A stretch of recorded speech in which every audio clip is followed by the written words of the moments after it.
pull him out a little bit? We're without words. You know, we love Passion very much, and we love very Taylor. much. So we've lost Passion. So we ask you guys to help us to find Taylor and to get him back. Please. Please help. Please. And we want to know where he is, and we're glad that they're doing it, so that we can have a possibility of getting him and getting him back. So. Oh, look at the clown. Thank you. Please help I us. appreciate it. An alligator with an object in his mouth.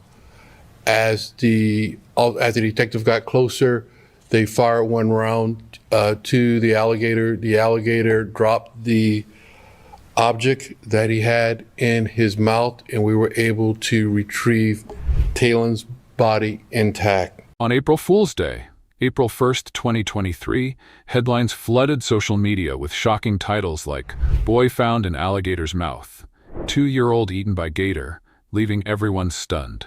At first, many thought it was a sick joke, but sadly, this was no prank.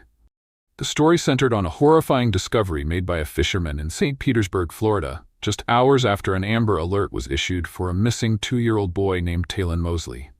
Where were Talon's parents? Was it another accident or a brutal crime? We will find out in this video. Don't forget to hit that subscribe button and turn on notifications to stay updated. What followed was a disturbing and twisted story. Viewer discretion is advised. It all began on the morning of Thursday, March 30th, 2023.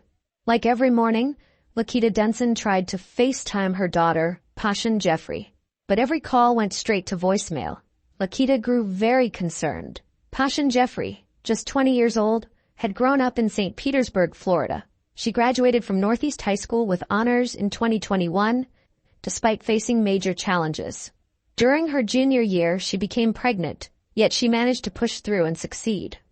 In her graduation photo, she proudly held her baby boy, Talon Mosley, born on October 23, 2020, with her boyfriend, Thomas Mosley. Thomas Mosley had been chasing his dream of becoming a rapper. Instead of holding down a steady job, he focused on his music, leaving Passion to shoulder most of the responsibility. But Passion was determined to build a stable life for herself and her son. She worked full-time at a local CVS pharmacy and, through sheer hard work, managed to get an apartment at the Lincoln Shores complex. Supporting herself and her child wasn't easy, but Passion was proud of what she had accomplished. Talon, now 2 years old, was known as a sweet, loving boy with a bright personality. His family affectionately called him Tay-Tay, and he was always dressed in his favorite color, orange. While Passion worked, Talon stayed with his grandmother or his great-aunt. No matter how busy Passion was, she always found time to FaceTime her son during breaks. The bond between them was clear. Talon couldn't wait for her to come home after work.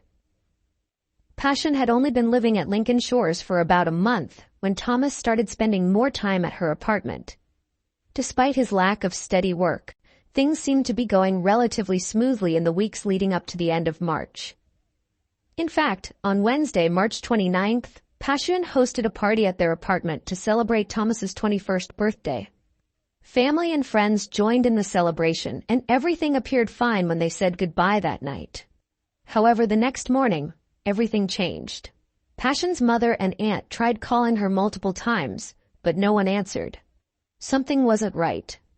Worried, the aunt decided to stop by Passion's apartment at the Lincoln Shores complex. When the aunt arrived, she noticed something chilling, a trail of blood starting near Passion's blue Nissan and leading all the way to her apartment door. She knocked and banged on the door, but no one answered. Desperate, she found a staff member and requested a welfare check. Given the blood and the lack of response, the worker agreed to unlock the door. Nothing could have prepared them for what they found inside. Blood was everywhere, evidence of a violent struggle. In the bathroom, they discovered Passion's lifeless body. She had been stabbed more than 100 times beyond recognition. But one thing made the situation even worse. 2-year-old Talon was missing. There was no sign of the little boy. Had someone taken him? Was he still alive? Or had something unthinkable happened to him, too? These questions hung heavily in the air as the search for Talon began. When police arrived at the Lincoln Shores apartments, their top priority was clear. Find 2-year-old Taylon Mosley and make sure he was safe. They knew they had a crime on their hands, but before focusing on solving Pashan's murder, they needed to ensure Taylon wasn't another victim. An Amber Alert was immediately issued, and soon the entire community, local police, and even the FBI joined the search for the missing boy. Since Thomas Mosley had been the last person with Pashan and Taylon after the birthday party ended, he became a person of immediate interest. There was hope that he might have taken Taylon somewhere safe, and whatever happened to Pashan had occurred after they left. If Thomas wasn't involved, maybe Taylon could still be found unharmed. Thomas's mother's house was only a 20-minute drive away. Maybe he had gone there with his son. Meanwhile, local news outlets quickly picked up the story. And locally, an Amber Alert has been issued for this missing 2-year-old boy you see on the right side of your screen. Here it happened at the Lincoln Shores Apartments on 4th Street North, where detectives found 20-year-old Pashan Jeffrey dead. Police tell us her 2-year-old son, Taylon Mosley, is missing right now. Again, you see him right here. Police believe he could be in danger. The FDLE says he's been kidnapped. They are searching for him right now. Meanwhile, investigators tracked Thomas Mosley to his mother's house. She told them he had shown up the night before around 9:15 p.m. with noticeable cuts on his arms and hands. He had just gone to St. Andrew's Hospital. When investigators found Thomas, they noticed the cuts on his hands appeared to be consistent with knife slip injuries, common when someone's hand slides onto the blade during a stabbing. These were not defensive wounds. When questioned, Thomas refused to cooperate and immediately asked for a lawyer. The fact that he didn't have Taylon with him and wouldn't say where the child was made the search even more urgent. We want to talk to the father. Again, we want to know where Taylon is. And we want the father, if he knows where Taylon is, to tell us. And that's what we want. We want Taylon. As police continued questioning Thomas, first responders, helicopters, drones, and K-9 units scoured St. Petersburg, desperately searching for Taylon. The family's pleas echoed across the city and beyond. They said, Taylon is such a sweet boy. He's always smiling, always laughing. He adored his mom, and she loved him more than anything. We're asking the public, please help us find Taylon. We've already lost Pashan, and we can't lose Taylon too. Someone knows something. Please, don't stay silent. As the search for Taylon Mosley intensified, dive teams scoured nearby canals and lakes, while a bloodhound from a neighboring county was brought in to assist. Investigators searched Pashan's car and a flatbed truck hauled away an apartment dumpster to sift through potential evidence. Ground teams worked tirelessly through the night, and the community rallied to help bring Taylon home. One neighbor said, "A toddler missing, a mother found dead. It was a very violent homicide. Why is there so much hate in this world, that you could do something so horrible, such a heinous crime? Just absolutely devastating." As investigators processed the scene at Pashan's apartment, neighbors recalled hearing some noise around 8:15 p.m. Wednesday night. While they noticed a disturbance, it hadn't seemed serious enough to call the police. The search dragged on through Friday afternoon, with no sign of the missing toddler. Then, late in the evening, a chilling break in the case occurred. Only a few blocks from Thomas's mother's house, a man named Liddell Golden was fishing at Lake Madior, located in Delholmes Park. The lake, known for its massive alligator population, didn't initially alarm Liddell when he spotted one in the water. But something about this sighting felt different. He noticed the alligator gripping what appeared to be a large object in its mouth, and dread washed over him. He realized what that object was. With searchers and officers already patrolling the area, Liddell quickly flagged them down. As they got closer, they found an alligator holding the lifeless body of a small child. An officer fired a single shot at the alligator's head. The creature released its grip, and police retrieved the child's body. Tragically, it was confirmed to be 2-year-old Taylon Mosley. What was the reaction, to seeing the human body in an alligator's mouth after that shot was fired? Well, I can't tell you that. Just think about anybody. The officer sees a body of a child. What would be your reaction to that? What would you think? So that officer, he or she they've been working since Wednesday, and they see a child in an alligator's mouth. So they got to do their job, but at the same time, I can't tell you their reaction. I can tell you probably a lot of emotion went through their body, but they still had to do their job. Investigators quickly focused on Taylon's father, Thomas Mosley, who had checked himself into St. Anthony's Hospital with multiple cuts on his arms and legs. They suspected something was terribly wrong, but they needed more evidence to make an arrest. By April 1st, headlines flooded social media with shocking titles like "Boy Found in Alligator's Mouth," "2-year-old Eaten by Gator," and "Missing Toddler Discovered in Jaws of Alligator." Many people thought it had to be some cruel hoax. But for those familiar with Florida's wildlife, the story hit close to home. Alligator attacks on pets and small children aren't unheard of, but the idea that something so horrific could happen to Talon left the community in disbelief. People wanted answers. How did Talon end up in the lake? Was he alive when he got there? So investigators went back to the first crime scene, Passion's apartment, hoping to find solid evidence. And they found it. In the bathroom where her body was discovered, investigators found bloody footprints bearing the distinct Gucci logo, indicating that the killer was wearing Gucci shoes. Under a bed, they discovered a cleaning product bottle, covered in bloody fingerprints. When tested, those fingerprints were confirmed to match Thomas Mosley's. They pulled data from Passion's phone, which showed her last known location. Her phone left the apartment around 8:30 p.m. Wednesday and pinged near Lake Maggiore before arriving at Thomas's mother's house at 9:15 p.m. Shortly after, Thomas went to the hospital to get treatment for his cuts. This timeline, along with other key evidence, gave investigators enough to arrest Thomas Mosley and charge him with 2 counts of first-degree murder. One for Passion and one for Talon. In a press conference, the St. Petersburg police chief addressed the community, detailing how they found Talon and outlining the charges against Thomas. The father, Thomas Mosley, is now being charged with 2 counts of first-degree murder. I can tell you now that Talon's mom, Miss Jeffries, her body was stabbed multiple times. Until the medical examiner has a chance to look at Talon's body, we cannot tell you the cause of death. After Thomas Mosley's arrest on Friday night, new and disturbing details emerged through the release of the affidavit. In a press conference, the police chief had already revealed that Passion had been stabbed multiple times. But according to the affidavit, the actual number was more than 100. It's a horrifying detail that paints a clearer picture of just how violent the attack was. As for Talon, the exact cause of his death remained a mystery. An affidavit suggested that being thrown into the lake played a role in his death, leading to a disturbing question. Was he still alive when his father threw him into the water and killed by the alligator, or had he already been dead beforehand?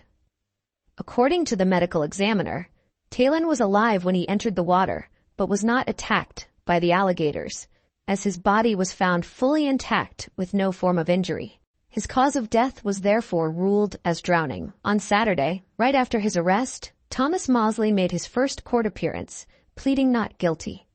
According to criminal defense attorney Bryant Camareno, from a defense perspective, short of any mental health issues, insanity or incompetency, it's hard to see how there's much of a defense here. Camareno explained that the case could take up to 2 years before reaching trial, given its complexity. When asked whether the evidence was strong enough to link Mosley to the crime, he said, "I think there's enough circumstantial evidence that points to premeditation. The number of stab wounds, the fact that he went to the hospital afterward with cuts, and sadly, the death of the child, it all suggests intent. I believe there's enough here to convict." Mosley faces 2 counts of first-degree murder. Given the severity of the charges, Camareno noted that Mosley's defense team might seek a plea deal to avoid the death penalty. He said, "If I were his lawyer, I'd be pushing to resolve this without a trial, offering something like life in prison or 50 years.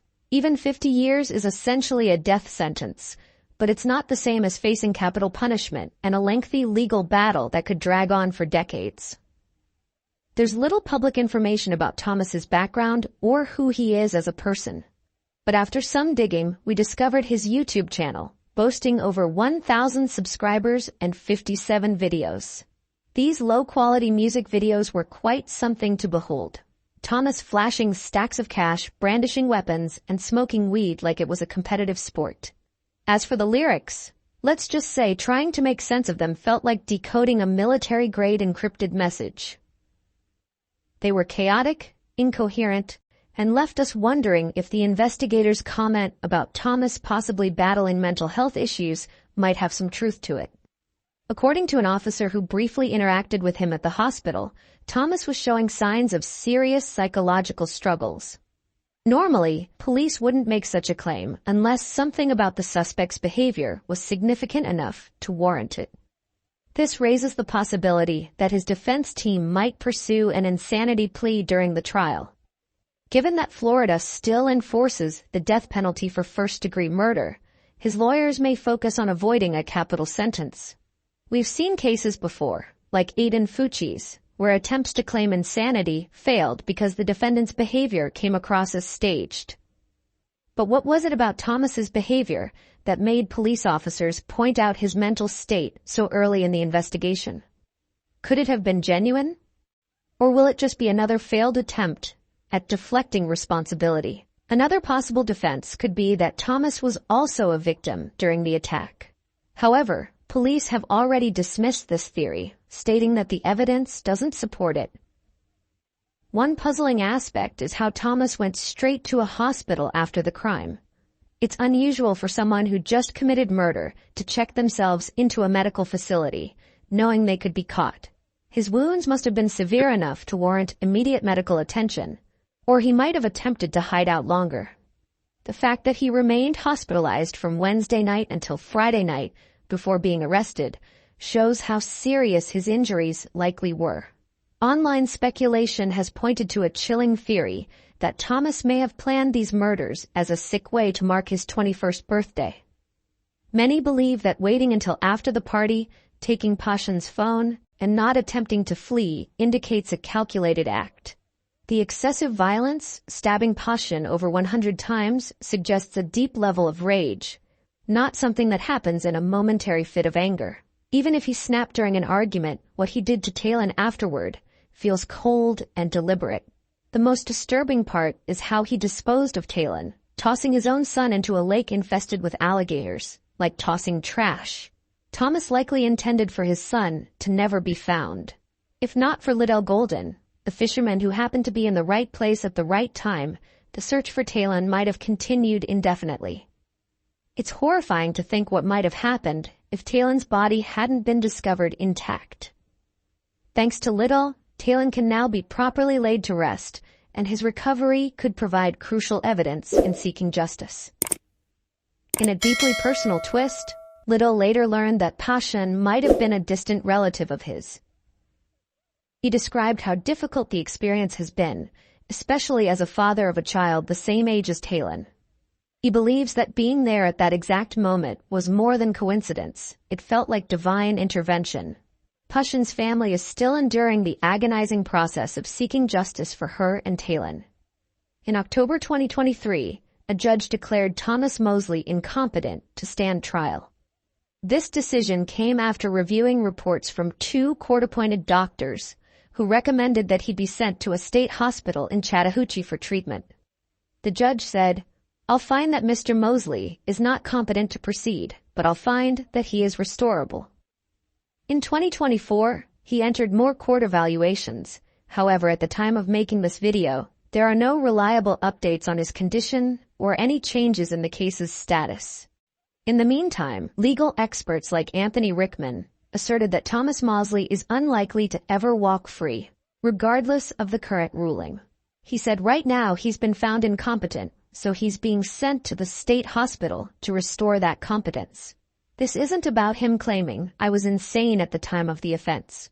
Incompetency means that at this moment, he isn't mentally fit to stand trial or assist in his own defense.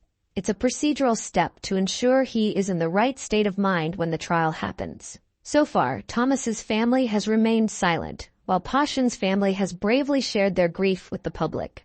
I want people to remember them as two kids who absolutely loved each other. For Passion's family, the most haunting thought is how much both mother and son must have suffered.